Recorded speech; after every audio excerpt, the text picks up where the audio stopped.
สบายดีมื้อนี้พวกเขาจะมาแนะนำเกี่ยวกับตู้ระบบบุฟเฟ่เนาะบุฟเฟ่พวกเขาจะตั้ง2มาตรฐานตัวหนึ่งแมนมาตรฐานแมนมีเวลา2แมนบ่เฮ็ดเวลาก็ได้แต่เขาตีตัวเลขใส่ได้เนาะความแตกต่างมันก็จะอยู่ในบอลที่ว่าเขาจะเน้นตู้ที่ว่าตัวมีเวลาหั่นเขาต้องได้จำเป็นต้องได้ติ๊กติ๊กติ๊กติ๊กติ๊กติ๊กเนาะแม่นบัดนี้เดี๋ยวพวกเขาสิเฮ็ดให้เบิ่งเนาะแล้วตัวที่บ่มีเวลาก็สามารถบวกใส่แล้วก็สามารถปิดจำนวนคนได้เลยเนาะเนี่ยตัวนี้พวกเขาจะเข้ามาตู้หน้าต่างหน้าบ้าน หน้าบ้านขายเบิ้งเนาะเดี๋ยวนี้พวกเขาจะเซ็ตค่าอยู่2อย่างราคานั้นราคานี่เป็นพวกเขาจะเซ็ตอยู่ตู้ตารางตัวนี้เลยเนาะตารางตู้ราคาตัวนี้เลยราคาตัวนี้เลยเนาะราคาตู้ผู้ใหญ่ผู้น้อยความสูงอย่างนี้เวลา90นาทีเนาะตัวนี้พวกเขาจะเฮ็ดคู่กันไปเลย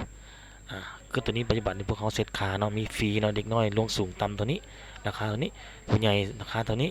เนาะแล้วก็จำนวนเงินที่เขาอิงตามตัวที่ว่าเขาได้เซ็ตค่าไว้เนาะ ตัวนี้แมนไทม์แมนเวลาพวกเขาจะเซตแต่ละตัวที่ไทม์แมนตั้งเวลาได้ตัวนี้แมนบ่มีเวลาเนาะพวกเขาจะเฮ็ดตัวมีเวลาให้เบิ่งตัวที่บ่เอาตัวที่มีเวลาให้เบิ่งก่อนเนาะเพื่อมันไล่กันคุณเดี๋ยวนี้ปัจจุบันนี้พวกเขาเซตค่าไปแล้วสมมุติลูกค้าสิเป็นบุฟเฟ่ต์มาเนาะลูกค้ามาโต๊ะไหนก็แล้วแต่เนาะเลือกโต๊ะโต๊ะ VIP ก็ได้แล้วแต่เนาะโต๊ะ VIP VIP โต๊ะคาราโอเกะโต๊ะ71โต๊ะไหนก็ได้แล้วแต่เนาะแล้วแต่เราจะเลือกโต๊ะ VIP โต๊ะ K1ซะมันจริงๆไง K1แล้วมาสั่งรายการเมนูบุฟเฟ่มันจะมีตัวสมมุติผู้ใหญ่มา199เนาะ199นี่ตัวนี้มันตัว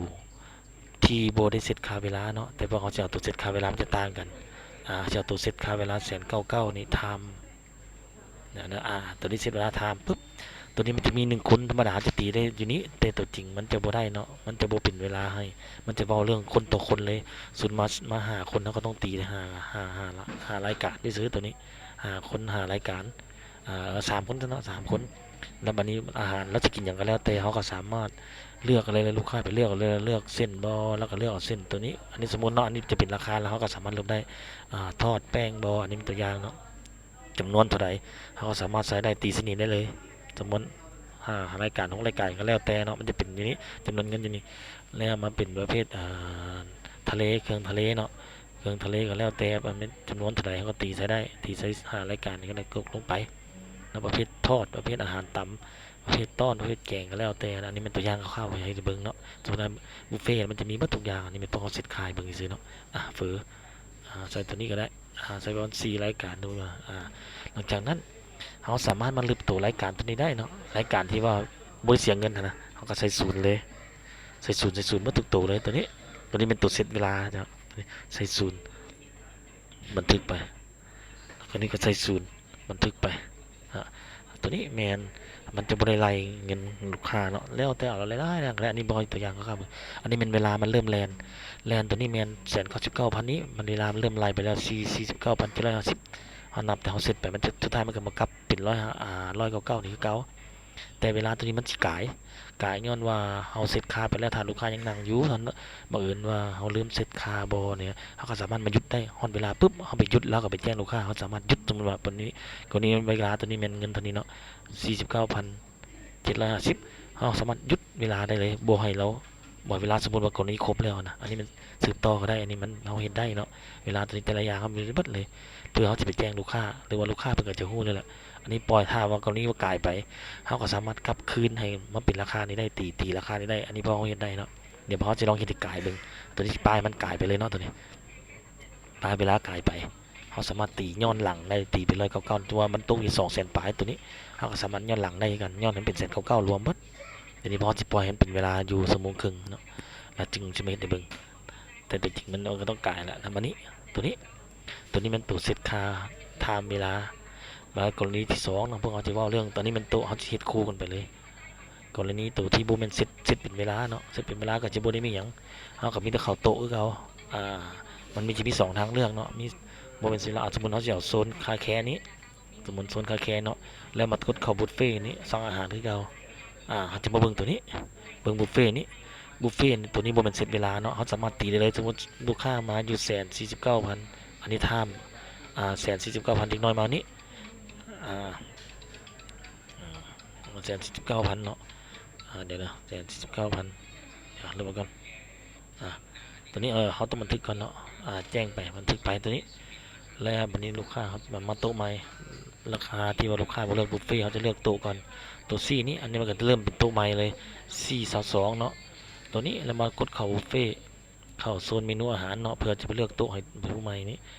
บุฟเฟ่ต์ตัวนี้แมนบ่มีเสร็จเวลาเขาจะเอาตัวแสนตัวนี้1,900,000เนาะ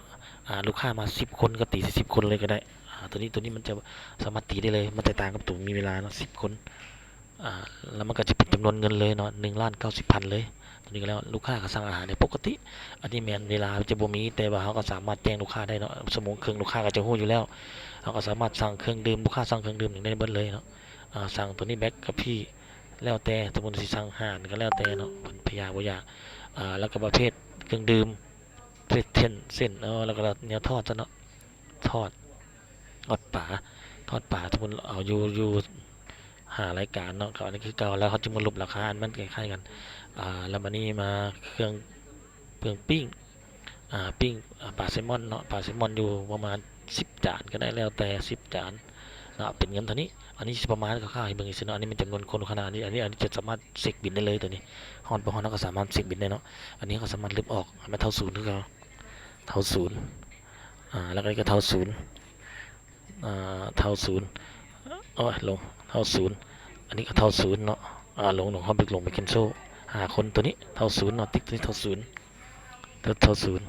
ตัวนี้เท่าศูนย์ในจำนวนเงินคือเก่ามันก็จะเป็น1,900,000คือเก่าเนาะอันนี้เป็นตัวนี้ว่าจะสร้างเพิ่มมันก็แล้วแต่ว่าเขาต้องส่งไปแต่ละเทื่อจะลืมแต่ส่งไปก่อนอันนี้ไปแล้วตัวนี้ไปแล้วเครื่องทะเลลูกค้าก็สั่งเพิ่มอีกก็ได้เราประมาณอยู่10 จานเนาะ10 จานนี่ก็แล้วแต่ซื้อเครื่องทะเลมันจะมีหลายๆอย่างเนาะแล้วก็มีกดตัวนี้เท่าศูนย์กดตัวนี้เท่าศูนย์ตัวนี้ประมาณนี้สมมติว่าครบเวลาครึ่งชั่วโมงแล้วก็สามารถเซ็กบินได้เลยตัวนี้เฉพาะโต๊ะตัวนี้นะโต๊ะ42นี่ให้มันเฮ็ดที่คู่กันไปเลยบินเสนอเก็บเงินไปเนาะอันนี้มันขั้นตอนเบสิกอยู่แล้วเนาะเป็นปกติเนี่ยมันก็ออกอยู่ราคานี้คือเก่าเนาะแล้วจะเป็นจำนวนที่รายการสั่งอาหารที่บ่รายเงินตัวนี้แล้วมันนี่ทำเงินไปขั้นตอนทำเงินก็จะเป็นเบสิกคือเก่ามีเงินสดเงินโอนแล้วแต่เนาะตอนนี้แม่นพวกเขาจะตัดปัญหานี้เหมือนกันแต่ก็สามารถได้เนาะพวกเขาสิรับเงินเลยรับเงินโอนจ่ายเงินเท่าอื่นตัวนี้มันจะมีตัวนี้1,90,000เนาะนี่เป็น1,90,000คือเก่าก็ถือว่าแล้วตัวนี้ก็ถือว่าเซฟไปในปกติแล้วมันเหลือตัวเซตค่าตัวเขาเอิ้นว่าตัวเวลาเนาะเฮามาเช็คเบิ่งคืนว่าเดี๋ยวนี้โต๊ะเขาสิฮู้ได้ว่าโต๊ะได้เช็คบ่เช็คเฮาสามารถว่ากดเข้าไส้นี้กดเข้าไส้เดี๋ยวมันจะเด้งมาหน่อยนึงโต๊ะได้ใส่บ่ใส่บ่จะฮู้เลยเนาะเดี๋ยวนะปกติมันจะมานี่ตัวนี้ตัวโซน A นี้ตัวนี้กดคำว่าตัวนี้เนี่ยเวลามันจะบอกแล้วในปัจจุบันนี่มันจะไปสมมติว่าเขาสามารถเซตค่าได้เลยตัวนี้อันนี้มันลูกค้าคนเดียวปกติมันจะมีโซน VIP นี่นี่โซน VIP นี่เวลากับนั่งแลนไป